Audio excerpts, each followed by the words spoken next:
बच्चों last class में हम लोगों ने फ्रिक्शन के सारे जो मैथमेटिकल वाले कॉन्सेप्ट हैं वो क्लियर किए थे। तो आज की क्लास में हम लोग न्यूमेरिकल करेंगे, लेकिन उसके पहले एक दो टॉपिक्स हैं वो देखेंगे। तो सबसे पहले रोलिंग फ्रिक्शन एक चीज़ होती है, आप लोगों ने फिजेट स्पिनर्स देखे होंगे, बॉल बेरिंग का नाम सुना होगा। तो बहुत छोटे छोटे बॉल्स, बहुत छोटे तो नहीं है, तो बहुत ही ख़राब बन गया है, ठीक है, दोबारा बना देते हैं इसको।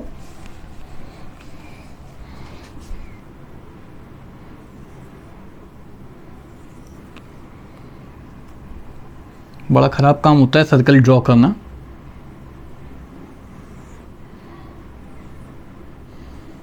ठीक है, बॉल बेरिंग में हम लोग क्या करते हैं, जो नॉर्मल स्लाइडिंग फ्रिक्शन होता है उसमें बॉल्स, स्फेरिकल बॉल्स डाल देते हैं मेटल के, उनके बीच में ग्रीसिंग कर देते हैं या लुब्रिकेशन कर देते हैं, तो वो बॉडी बहुत आसानी से मूव कर सकती है। फिजेट स्पिनर देखा होगा आप लोगों ने, ज़रा सा घुमा दो काफ़ी देर तक घूमता रहता है। ठीक है, फ्रिक्शन वहाँ भी है, बट उसमें स्लाइडिंग फ्रिक्शन को कन्वर्ट कर दिया है रोलिंग फ्रिक्शन में। ठीक है, तो rolling friction is nothing, but इसमें भी होता स्लाइडिंग फ्रिक्शन ही है, बट क्योंकि इसमें कम हो जाता है थोड़ा सा, इसको ज़्यादा अच्छे से पढ़ोगे रोटेशन चैप्टर में। ठीक है, कि रोलिंग में कम क्यों होता है। दूसरी चीज़, फ्रिक्शन को कम करने के क्या क्या तरीके होते हैं। ओके, तो फ्रिक्शन को कम करने के तरीके हम लोग लिखेंगे, मेथड्स टू रिड्यूस फ्रिक्शन।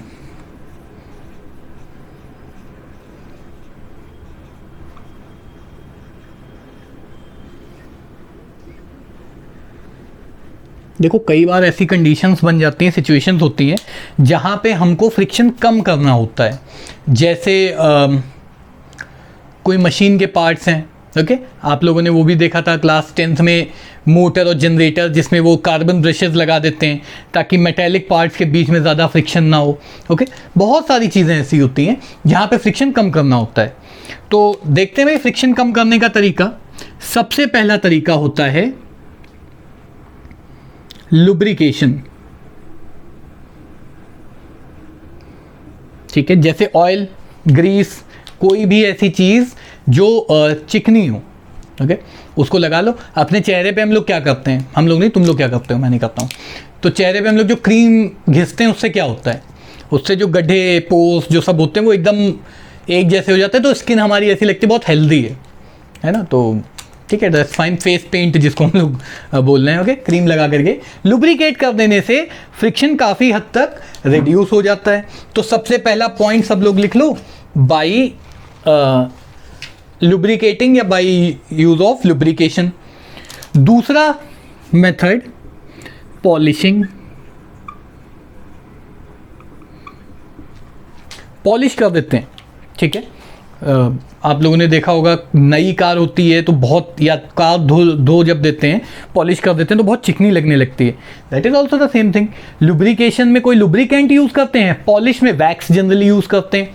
तो वैक्स से क्या होता है, जो एबनॉर्मेलिटीज़ होती हैं छोटी छोटी, जो माइक्रोस्कोपिक लेवल पे है ना, जैसे ये एक सरफेस के बहुत सारे मॉलिक्यूल्स हैं या एबनॉर्मेलिटीज ऊपर नीचे होता है, तो जब इस पे हम लोग वैक्स लगा देते हैं, पॉलिश कर देते हैं, तो ये भर जाता है, जिससे सब कुछ स्मूथ हो जाता है। ठीक है, तो दूसरा हो गया हमारा पॉलिशिंग, बहुत आसान।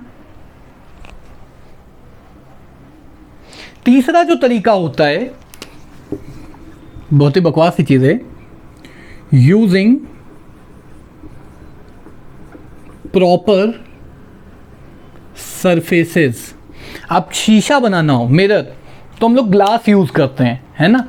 बना हम लोग मेटल से भी सकते हैं, पर मेटल में उतना अच्छा नहीं दिखेगा, तो यूजिंग प्रॉपर मटेरियल्स। ठीक है, इसको लिख लो जल्दी से। और चौथा जो अभी बताया था, यूजिंग बॉल बेरिंग्स। ठीक है, स्लाइडिंग फ्रिक्शन को रोलिंग फ्रिक्शन में हम लोग बदल देते हैं। ओके, उससे क्या होता है, उससे फ्रिक्शन जो है काफ़ी हद तक रिड्यूस हो जाता है। अच्छा, साइकिल वगैरह में देखा होगा तुम लोगों ने, बॉल बेरिंग्स लगी होती हैं, है ना, टायर जहाँ पे घूमता है एक्सल पे, तो ball bearings are very important to use. ठीक है, पंखे में लगी होती हैं, फ़ैन वगैरह जो हमारे यहाँ होते हैं, सीलिंग फैंस। ठीक है, तो ये चार तरीके थे। इसके अलावा फ्रिक्शन फ्लूइड्स में भी होता है, जिसको हम कहते हैं विस्कोसिटी, और फ्लूइड फ्रिक्शन पढ़ोगे आगे वाले चैप्टर्स में, तो अगर कोई तुमसे पूछ ले how to reduce fluid friction, तो उसका आसान तरीका है स्ट्रीम लाइनिंग। जैसे कार का शेप होता है ना एरोडायनेमिक जिसको बोलते हैं, ठीक है, उसको स्ट्रीम लाइन बोलते हैं फिजिक्स में, फिजिक्स की लैंग्वेज में, इंग्लिश में ही बोलते हैं बट फिजिक्स के टर्म में बोलते हैं, राइट। तो स्ट्रीम लाइनिंग में हम लोग फ्लूइड फ्रिक्शन को रिड्यूस कर सकते हैं।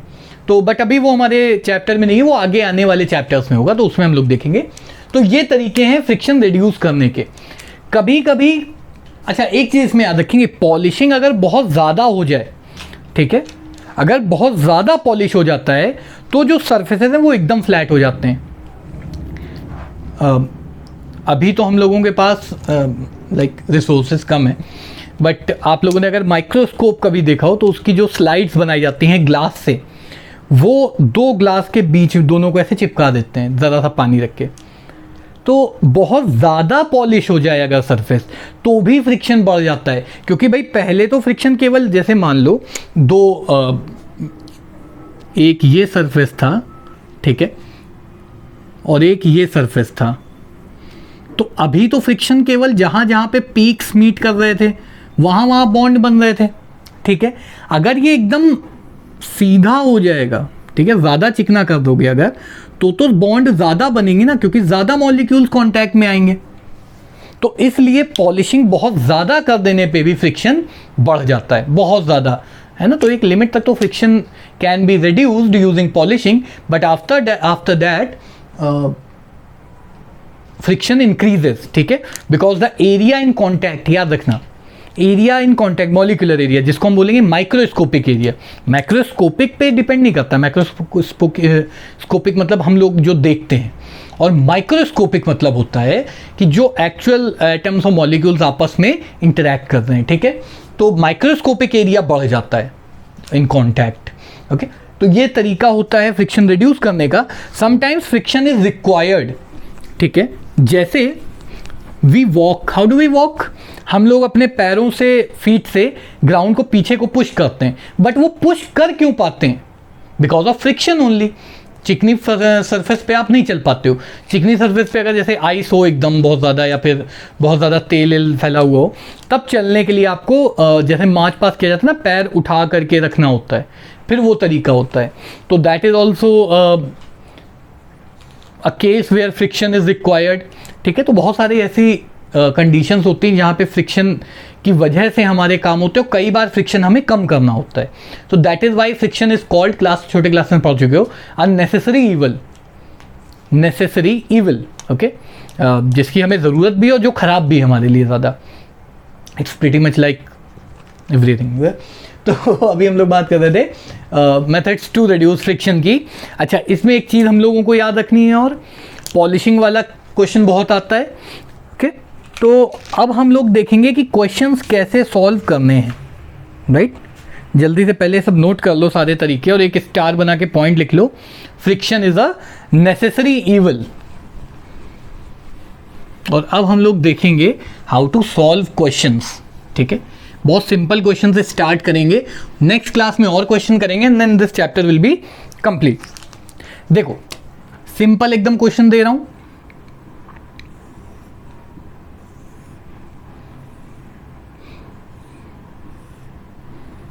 मान लेते हैं एक 5 kg का ऑब्जेक्ट है, राइट। फ्रिक्शनल कोफिशिएंट जो दिया हुआ है वो है 0.2, ठीक, और एंगल दिया हुआ है 37 डिग्री। आप कहोगे सर ये तो पहली बार देखा है, तो हाँ बता दें, दो वैल्यूज स्टैंडर्ड वैल्यू होती है, वो याद करनी है हमको। एक है साइन 37 और दूसरा है साइन 53 डिग्री, ठीक। ये होता है 0.6 और ये होता है 0.8। और ये स्टैंडर्ड क्यों है ये भी बता देता हूं। 3, 4, 5 वैल्यू तो याद हो जाएगी ना सबको। तो ये अगर 4 यूनिट है, या 4 सेंटीमीटर, 4 मीटर, ये 3 मीटर है और ये 5 मीटर है, तो एक राइट एंगल ट्रायंगल बनेगा। ये वाला जो एंगल होगा, ठीक है, ये हो जाएगा 37 डिग्री और ये हो जाएगा 53 डिग्री। तो ये स्टैंडर्ड वैल्यू है, आसान होती हैं। 0.6, 0.8, 0.6 को हम लिख सकते हैं 0.3, सॉरी 0.6 को हम ये भी लिख सकते हैं 3/5 और 0.8 को लिख सकते हैं 4/5। ठीक है, तो ये स्टैंडर्ड वैल्यू है, इसको याद कर लो। हम तो जब क्लास 11 कर चुके थे, जब IIT की तैयारी करी तब याद समझ में आया। ओके, तो साइन 37.6, साइन 53.8, कॉस 37.8, कॉस 37.6, उल्टा कॉस 37.8 और कॉस 53.6। ठीक है, तो अभी सब लोग यूज करेंगे हम लोग वही सारी वैल्यूज। पूछ रहे हैं कि इस पे फ्रिक्शनल फोर्स कितना लगेगा। याद रखना, फ्रिक्शन की मैक्सिमम वैल्यू होती है म्यू इंटू एन, लेकिन जरूरी नहीं है हमेशा फ्रिक्शन मैक्सिमम लग रहा हो। ऐसा भी हो सकता है कि फ्रिक्शन मैक्सिमम से कम लग रहा हो, मैक्सिमम से ज़्यादा नहीं लगेगा। एक एग्जाम्पल बताता हूँ। ठीक है, एक बॉडी रखी हुई है, यहाँ पे फ्रिक्शन, एक फोर्स लगाई हमने 20 न्यूटन और फ्रिक्शन लग सकता है 5 न्यूटन मैक्सिमम। यहाँ पे लिख देते हैं एफ मैक्स। तो यहाँ फ्रिक्शन कितना लगेगा? 5। टोटल फोर्स कितना? 20 - 5। अब अगर हम यहां लगाते 3 न्यूटन तो फ्रिक्शन कितना लगता? 5 नहीं, फ्रिक्शन लगता 3। मैक्सिमम से कम में जितना फोर्स लग रहा है उतना ही फ्रिक्शन, मैक्सिमम से ज़्यादा में जितना फ्रिक्शन लग सकता है उतना ही लगेगा, जिसको कहते हैं लिमिटिंग फ्रिक्शन। यहीं पे बहुत सारे बच्चे गलती करते हैं, इसीलिए एक एक्स्ट्रा क्लास लेकर के चल रहे हैं, वरना फ्रिक्शन खत्म हो जाएगा जी। ओके, तो इस केस में बताना है क्या ये बॉडी मूव करेगी भी कि नहीं। तो हम लोग सबसे पहले FBD बना लेते हैं। ऑलरेडी हम लोग पिछले वीडियो में देख चुके हैं कैसे बनता है।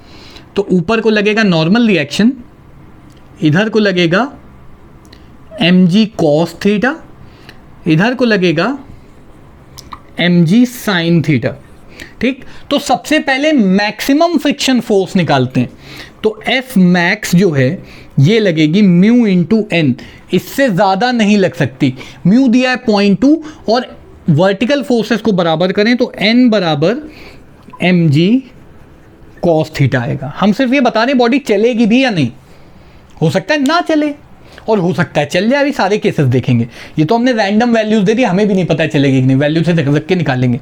तो n की वैल्यू mg cos थीटा के बराबर आ गई, म्यू हमको गिवन है तो हम F मैक्स निकालते हैं। तो F मैक्स जो है ये हो जाएगा म्यू यानी कि 0.2 और n की जगह mg cos थीटा, m है 5 kg, g मान लिया है 10। ठीक है, अभी for the sake of simplicity 10 मान लेते हैं। और cos थीटा cos 37 हो जाएगा, ये होता है 0.8। चलो वैल्यू निकालते हैं इसकी। तो ये हो जाएगा 10 5 × 10 × 2.2, ये हो जाएगा, ठीक है बहुत आसान है, इंटू 0.8। तो फ्रिक्शन लग सकता है 8 न्यूटन मैक्सिमम, इससे ज़्यादा फ्रिक्शन नहीं लग सकता। कैसे निकाला? Mu into N, limiting friction हमने निकाल लिया। अब देखेंगे mg साइन थीटा कितना लग रहा है। तो mg साइन थीटा हो जाएगा, ये हो जाएगा, ध्यान से देखना, 5 × g × साइन 37 यानी 0.6। इसको सॉल्व कर लो। 5 × 6 हो गया 30 और ये पॉइंट लगा था तो 3 × 10 हो गया 30 न्यूटन। तो इधर को लगेगा 30 न्यूटन, इधर को लगेगा फ्रिक्शनल फोर्स जो है दैट इज 8 न्यूटन। तो यानी कि इधर 30 ऑब्वियसली ज़्यादा है 8 से, तो ये body, this body will move down the incline, obviously रुकेगी नहीं।